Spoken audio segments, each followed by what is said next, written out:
আমারে খোদাই বানাইছে মোবাইল টিপতা, মোবাইল রে বানাইছে আমার জন্য। শেষ। হাসলে মোবাইল, কাঁদলেও মোবাইল। আমার চলা ফেরা, কথাবার্তা, আচরণ, উচ্চারণ কি হবে এটা ঠিক করে দিবে ফেসবুক, ঠিক করে দিবে ইউটিউব, এটা ঠিক করে দিবে সিনেমার নর্তকী, এটা ঠিক করে দিবে ফুটবলের খেলোয়াড়, এটা ঠিক করে দিবে ক্রিকেটের খেলোয়াড়। আফসোসের ব্যাপার। অর্থাৎ মুসলমানের এই সংখ্যাগরিষ্ঠ যুবককে আজকে দুইটা জিনিস থেকে বঞ্চিত করা হচ্ছে। এক, কিতাবুল্লাহ, আল্লাহর কোরআন, রাসূলুল্লাহর সুন্নাহ থেকে একদম দূরে সরায় দিছে। 12 বছর ছেলেটা পড়লো, মুসলমানের বাচ্চা, বাপও মুসলমান, মাও মুসলমান, ছেলেও মুসলমান, মেয়েও মুসলমান। সেই ক্লাস 1 থেকে এসএসসি অথবা এসএসসির পরে ইন্টার, ইন্টারের পরে আরো অনার্স মাস্টার্স। তাহলে 16 বছর পড়ার পর মা বাপ একটা বারো ভাবলো না যে 16 বছরে আমার বাচ্চাটা, আমার ছেলেটা, মেয়েটা আল্লাহর কোরআন, আমার ধর্মের কিতাব, এটা কদ্দুর ছাইয়া ছাইয়া দেখা দেখাও পড়তে পারে না, আমি পড়াইলাম কি আর আমার ফুতে পড়লো কি? এটা একটা বাস্তবতা। আজকে মুসলমানের নতুন প্রজন্ম 16 বছর, 18 বছর, 20 বছর, 22 বছর, 25 বছর, 30 বছরের এই নওজোয়ান তবকা যারা, তারা বর্তমানের সবচেয়ে বড় বেঈমানদের পরিকল্পিত, অনুচ্চারিত, মুখে বলে না কিন্তু বাস্তবতা হলে এটা তাদের সবচেয়ে বড় ষড়যন্ত্র। মুসলমানের এই লক্ষ কোটি বৃহৎ যুবক নতুন প্রজন্ম, তারা যেন কারো নেগরানি, কারো তত্ত্বাবধান, কারোর অধীনে নিজের জীবন গঠন, এটার থেকে যেন ছুটে যায়। বাপের কলিজার থেকেও বেঈমানে দুশ্মন কোরআন অপরিচিত করে দিছে, সন্তানের কলিজার থেকেও কোরআন অপরিচিত করে দিছে। আজ বাপও বুঝলো না আমার সন্তানকে কোরআন শেখানো দরকার, সন্তান নিজেও বুঝলো না যে আমি 16 বছর লাগাইয়া পড়লাম এত কিছু, আমার মালিকের কিতাব, এটাকে পড়লাম, এটা কেন পড়লাম? আফসোসের ব্যাপার, আফসোসের ব্যাপার। ডক্টরের ডিগ্রিধারী, বিদেশ থেকে উচ্চ ডিগ্রি আনছে, ইংরেজি বলে শুদ্ধ, বাংলা বলে শুদ্ধ, কিন্তু একটা কোরআন শরীফের শব্দ আরবি শুদ্ধ বলতে পারে না, এমন মানুষ অসংখ্য। আমার এই 2 চোখে আমি দেখছি, আমি দেখছি। বক্তব্য দেয় আমগো সামনে, তো মাহফিলে কত বেড়ে বক্তৃতা দেয় হুনি, ইংরেজি কয় দারুণ, বাংলাও কয় সুন্দর, কিন্তু যদি কোনো কারণে একটা আরবি কয় আল্লাহু আকবার, অশুদ্ধ, এত অশুদ্ধ না, অশুদ্ধ লিখতে এত অশুদ্ধ, বুঝেন না কথা? আরবিটাই শুধু শুদ্ধ কইতে পারে। কোরআন শরীফের শব্দ কুল্লু নাফসিন যায়কাতুল মাউত, কুল্লু নাফসিন, কুল্লু নাফসিন, এটা কিতা কইলে? কুল্লু নাফসিন কিতা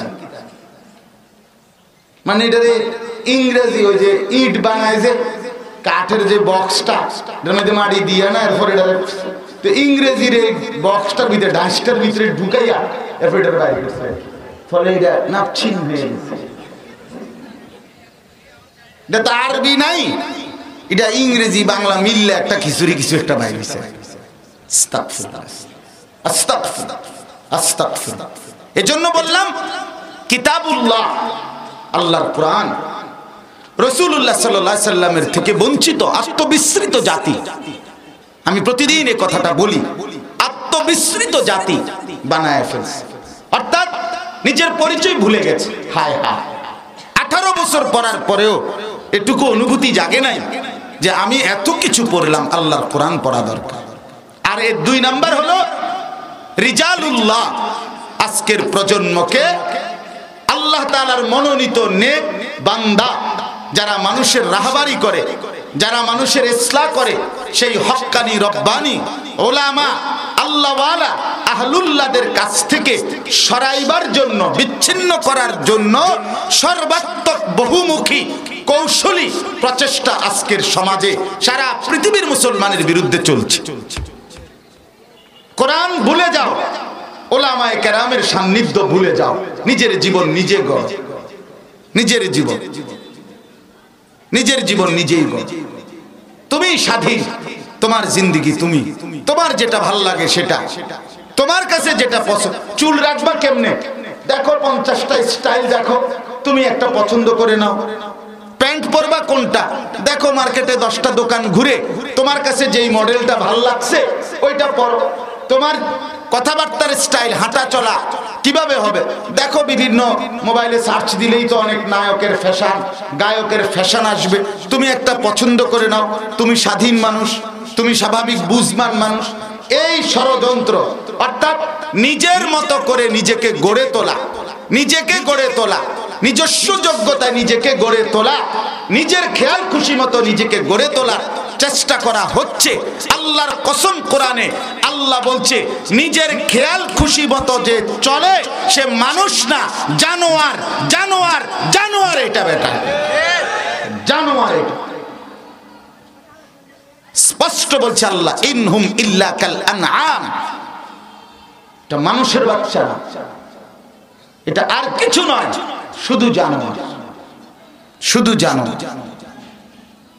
মুসলমানের যেই যুবক নিজের মাথার চুলটা কিভাবে কাটে এটা জানে না, সে ব্যর্থ, সে পরাজিত, সে হেরে গেছে, সে কাফেরের কাছে হেরে গেছে বেটা। এই তোমরা যারা ছেলেদের চুল মুসলমানের চুলের মতো না, এদিকে বড় এদিকে বড় এদিকে বড়, এই বিদঘুটে চুল তোমাদের, তোমরা বেঈমানের কাছে হেরে গেছো, তোমরা পরাজিত মুসলমান। আমি হারি নাই, আমি 42 বছরে হারি নাই। আমার উলামায়ে কেরাম, আমার আসাতেজায়ে কেরাম, আমার রাসূলের সাহাবায়ে কেরাম যেভাবে যুগে যুগে চুল রাখছেন, আমরা মাদ্রাসায় পড়ুয়ারা ওই চুল এখনো রাখছি। ইনশাআল্লাহ আমাদের জেনারেশনও ওইভাবেই রাখবে ইনশাআল্লাহ। এই জন্য বললাম, এই দুই জিনিস থেকে যখন মুসলিমকে, সমাজকে বিচ্ছিন্ন করা হবে ধ্বংসের জন্য, তখন আর কিছু লাগবে না। মুসলমান হওয়ার পরে যখন বলবে আমি কোরআন শরীফ পড়তে পারি না, তাইলে আর কিছু লাগবে না। মুসলমান যখন মুসলমান হওয়ার পরে বলবে আমার ইসলামের ব্যাখ্যাকার উলামায়ে কেরাম, আহলুল্লাহ, আল্লাহওয়ালা বুজুর্গানে দ্বীনের কাছে আসা যাওয়ার দরকার নাই, তাইলে সারবো, আর কিছু লাগবে না। তার ধ্বংস, তার চরিত্রহীনতা, তার বরবাদি, তার নাফরমানি জিন্দেগি, জাহান্নামী জিন্দেগির জন্য যথেষ্ট।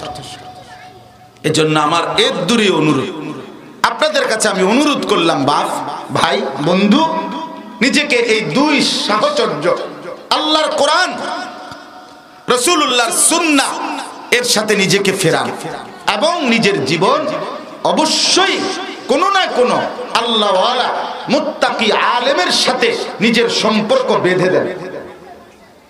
আমার শায়েখ আরিফ বিল্লাহ হাকিমুন নফস আল্লামা মুফতি মুশতাকুন নবী কাসিমি হযরত বলেন যে একজন আল্লাহওয়ালা আলেমের সাথে নিজেকে এভাবে সম্পর্ক করবেন, এইভাবে ওনার সাথে আসা যাওয়া, উঠা বসা সম্পর্ক করবেন, নিজের জিন্দেগির বিষয়াদি বলবেন, যেন এক নজরে উনি দেখলেই আপনারে চিনে। ও আপনার লগে হুজুরের ছবি আছে ইডি না, বুঝলেন না কথাটা? আপনার লগে 18,000 হুজুরের কি আছে, একটা একটা ছবি উঠাইছি হুজুরের লগে। হ্যাঁ, ফিডা দিবার সময় হুজুরেরও ফিটবো, আপনারও ফিটবো। এই ছবি দিয়ে দেখাইলে হইতো, ফেসবুক দেখাইলে হবে না, মোবাইল দেখাইলে হবে।